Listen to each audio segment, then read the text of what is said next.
గతంలో రాష్ట్రంలో విస్తృతంగా జరిగేవి. కానీ నేడు పోలీస్ శాఖ చర్యల వల్ల శాంతి నెలకొంది.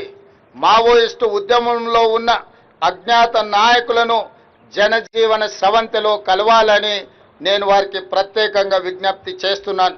ఇటీవల కొందరు మావోయిస్టు కీలక నాయకులు లొంగిపోయిన విషయం మీ అందరికీ తెలిసిందే.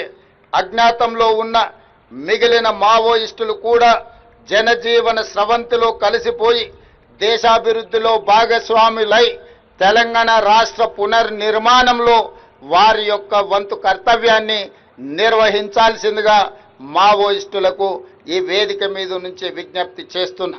రాష్ట్రంలో శాంతి భద్రతలు నెలకొన్నప్పుడే, పెట్టుబడులకు రక్షణ కల్పించినప్పుడే రాష్ట్రం యొక్క ఆర్థిక వ్యవస్థ బలపడుతుంది. నిరుద్యోగ యువకులకు ఉద్యోగ ఉపాధి అవకాశాలు కల్పించబడుతుంది.